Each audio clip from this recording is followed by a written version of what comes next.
latest news at 6. Now, breaking news. And tonight we're following several breaking headlines. Deputies believe they have found human remains while looking for Taylor Pomoski. She is the 29-year-old woman last seen in April. Her boyfriend, former NFL player Kevin Ware Jr., is a person of interest. He is now in the Montgomery County Jail after being arrested in June for violating bond conditions. Tim Miller with Texas EquiSearch says the remains were found on private property in North Harris County after investigators got a search warrant. Also, you watched here as police took at least one person into custody after a brief chase just about an hour ago. It started off Emancipation, ending at Alameda and Riley Woods in southwest Houston. TransStar cameras here capturing part of the chase, and we're working to learn more about what led up to this.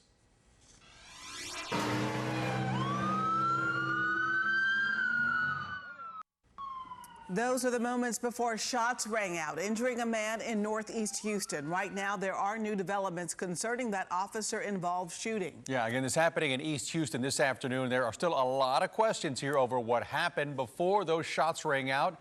ABC13's Roxy Bustamante joins us live from Valencia Drive near the East Freeway with what police are now saying. Roxy?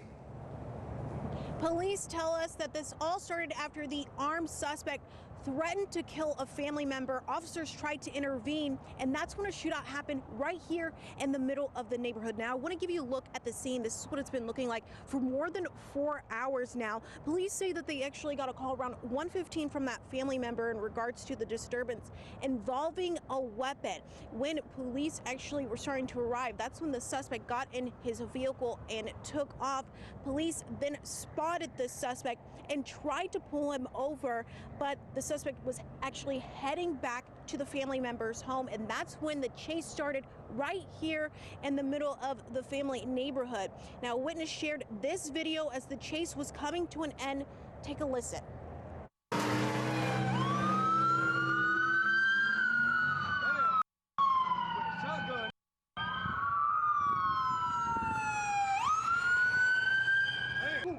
Damn!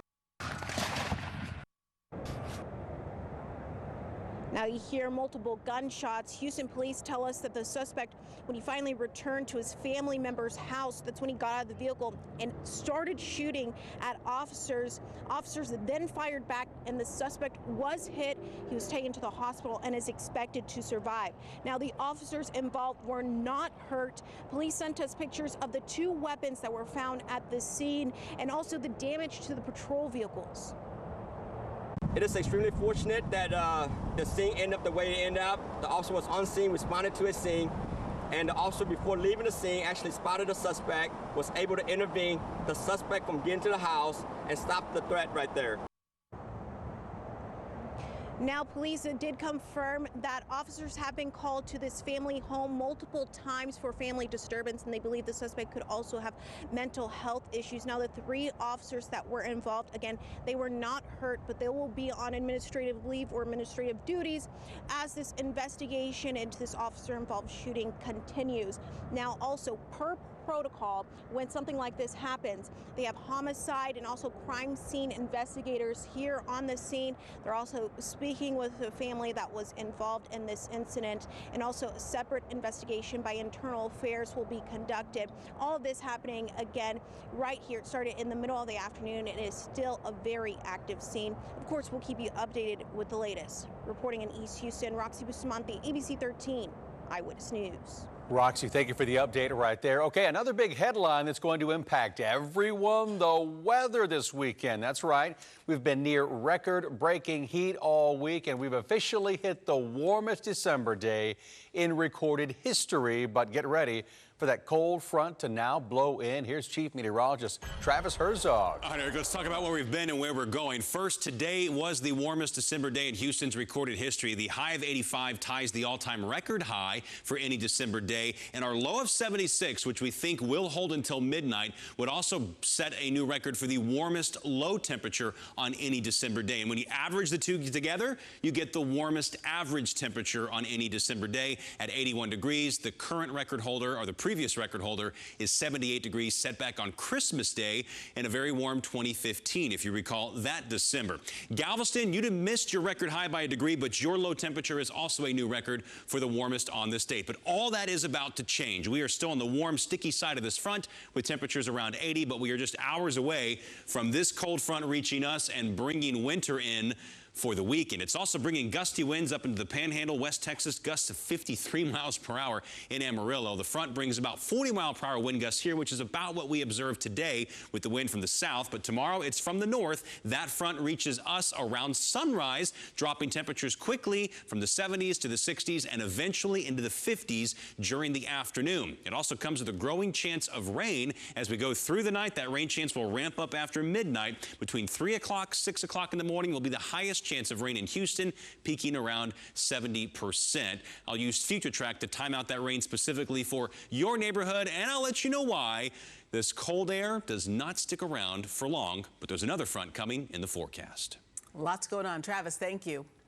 While family and friends paid their final respects to 8-year-old Kendrick Lee as he was laid to rest today. Yes, he was the young boy whose body was found inside a West Harris County apartment with his 3 abandoned brothers a year after he was killed. In November 2020, according to court documents, Brian Coulter here, the boyfriend of Kendrick's mother, beat the child to death and left his remains under a blanket in their apartment on Green Crest. Coulter and Williams eventually moved out and left Kendrick's surviving brothers, ages 15, 9, and 7, to fend for themselves. Kendrick's oldest brother called police back in October and told them about the deplorable conditions they were living in. That he'll never be forgotten, number one. That he knows that he was loved by, everybody. And that God has gotten him in his hands. The biggest challenge is, in terms of the investigation, is just making sure that we cover every area that we can and get as much information as possible to try to learn how this could happen. As for Kendrick's brothers, they're now in foster care, and Carter says the family's working to make sure the children are getting the services and support they need. I thought I was going to end my life, but it didn't happen, so I'm grateful. That's 11-year-old Vaden King. She was hit by gunfire while sleeping when somebody shot at her family's home overnight Sunday. She spoke exclusively with ABC13, and you're going to hear more from her on her horrible experience coming up in a half hour.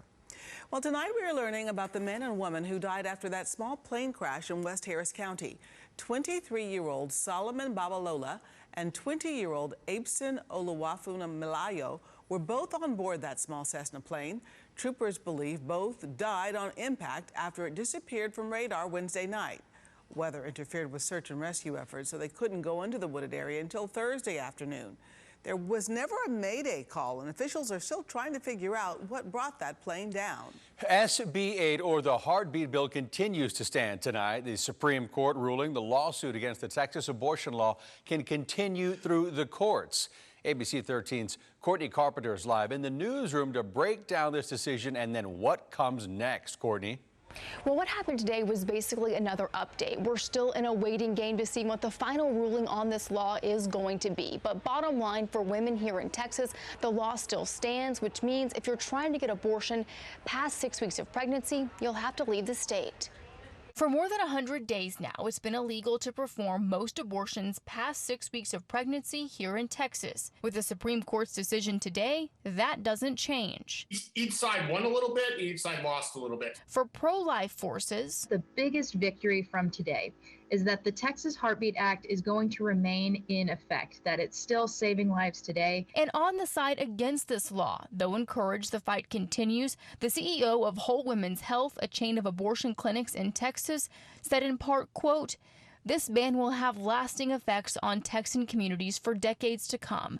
We've had to turn hundreds of patients away since this ban took effect, and there is no end in sight." Mark Jones, professor of political science at Rice University, says most likely the Supreme Court's decision on the Mississippi case challenging Roe v.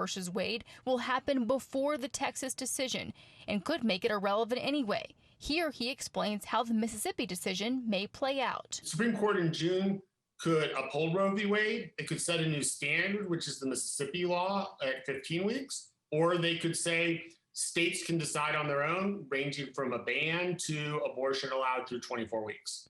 That decision is expected in June. Courtney Carpenter, ABC 13, Eyewitness News. And turning now to COVID-19 in Southeast Texas, 3 more Omicron variant cases are being reported in our area, 2 of them in the city of Houston, the other one in Galveston County. In all 3, they didn't have any travel history. Galveston County is also reporting the man is immunocompromised and had been vaccinated. These cases are in addition to the ones that we reported earlier this week. Now, the good news here is that nobody has died as a result of this variant. Doctors all over the country are continuing to stress the importance of being vaccinated as Omicron spreads. About 70% of all eligible Texans have received at least 1 dose. That percentage includes children ages 5 and up. In Harris County, that number is about 73%. Now, we all heard the promises made by state leaders after the February freeze that they would fix the problem. And in the months since, ERCOT's got new management in place, new management laws were passed as well, and promises, a lot of them were made. But as we approach Christmas, just how are we doing? ABC13's Maya Shea joins us in studio with what you found out so far, Maya. Well, guys, you know, you don't have to have an engineering degree to sort of doubt sometimes the promises made by our Texas officials. And if you do have a degree, like the experts we talked to, you know, things are better. But realistically, we still have a long ways to go. Just today, the Public Utility Commission issued a finding by ERCOT. It painted a fairly rosy picture, saying 98% of the state's power generation resources met the deadline for winterization reports, and 100% of the transmission companies met that deadline. Only 8 companies missed the December 1st deadline. If that all sounds too good to be true, well, the state did say 244 resources requested a, quote, good cost exception to meeting that deadline. So what does this all mean to us? Well, we spoke to Josh Rhodes of the UT-based Weber Energy Group. He says cautiously optimistic about the plants generating electricity, but is a little more worried about natural gas suppliers who have not done enough, in his opinion, to winterize. I think we're making good progress on winterizing power plants, making sure that they're better prepared to operate in colder temperatures and under more harsh conditions.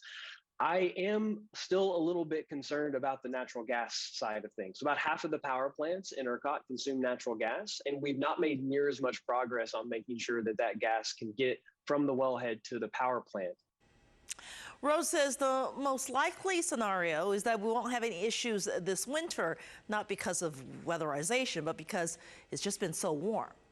Reporting from the studio, Maya Shea. Now back to you guys. All right, Maya, thank you so much for that update. Well, up next on the news at 6, get ready for a mess near the West Loop and the Southwest Freeway. We're going to show you another round of closures that you're going to want to avoid. Plus, we'll have a live preview of tonight's rematch here. Crosby versus Liberty Hill in Bryan, and what players are saying ahead of the big game.